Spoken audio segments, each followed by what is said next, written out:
That's the U.S. President there, Donald Trump, and Prime Minister of the U.K., Keir Starmer, talking about the tech prosperity deal. So for more on this, I'm joined by senior international correspondent and anchor, Afua Hagan. Afua, thank you so much for joining us. Tell us more about this tech prosperity deal.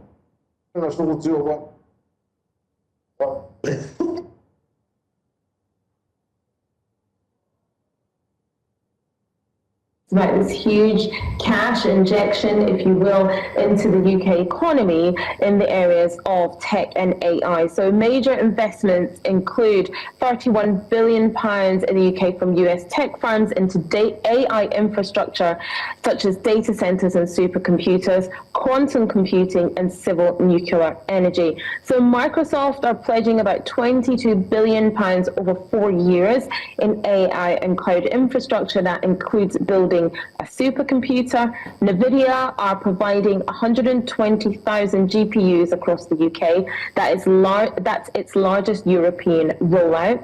Google is investing £5 billion in a new data center, and it's also going to expand its research and development into AI, including via its DeepMind unit. There's also a creation of Stargate UK, which is a UK-based version of an AI infrastructure initiative that will be owned by OpenAI. So that's broadly some of the investments that will be made, and it's about boosting the UK's tech capacity and, more importantly, providing more UK tech jobs. Huge investment, I must say. So what's the reception like to this news by the citizens? News has been well received. You know, anything that's going to give the UK economy a boost, and especially in the nuclear part of the deal that was announced, a boost into nuclear energy, which Sir Keir Starmer, the Prime Minister, says should bring down our energy bills, that has been well received also.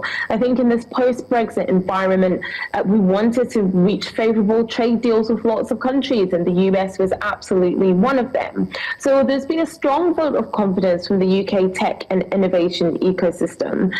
They're really pleased that big US firms are willing to commit such large sums of money, and that will make other firms want to invest as well. So it increases the attractiveness for the UK.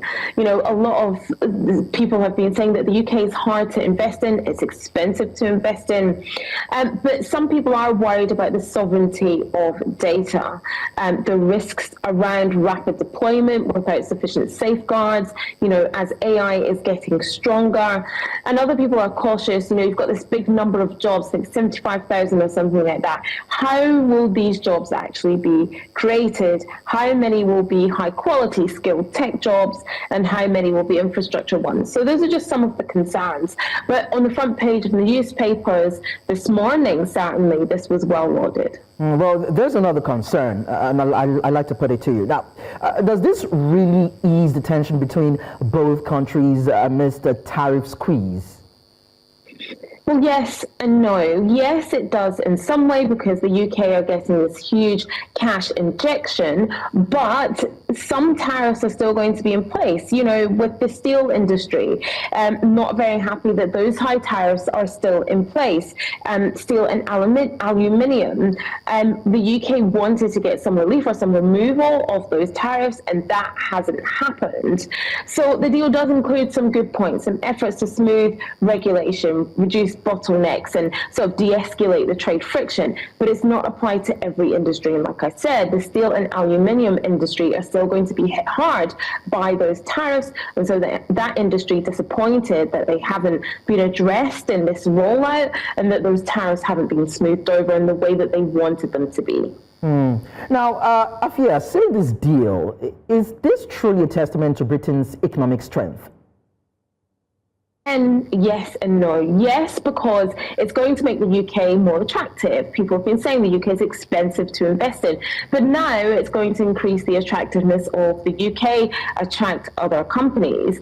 But the fact that the UK needs such a huge boost of money from the US could make the UK look weak in some aspects as well. So yes, it's on both sides. It could make the UK, or it's a testament to its strength, and it's not, but it's such a huge deal. deal. It's one the United Kingdom needs. It speaks to the special relationship between the US and the UK, that such a huge deal has been struck and such huge investment has been promised to the UK.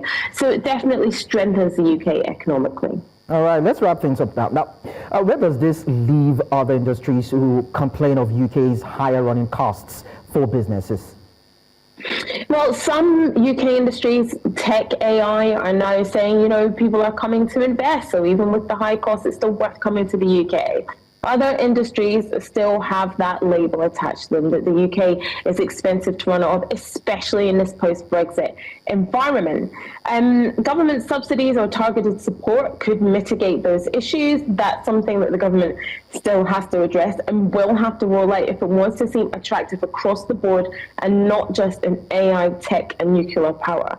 So that's something that the UK government will have to pick up on and encourage industries to reduce costs through things like automation. And actually the rollout of these new AI plans and all this new AI infrastructure might actually lead to more automation and making the UK more productive and therefore more attractive to invest in. All right. Senior International Correspondent for News Central, Afua Hagan, thank you so much for sharing the updates with us.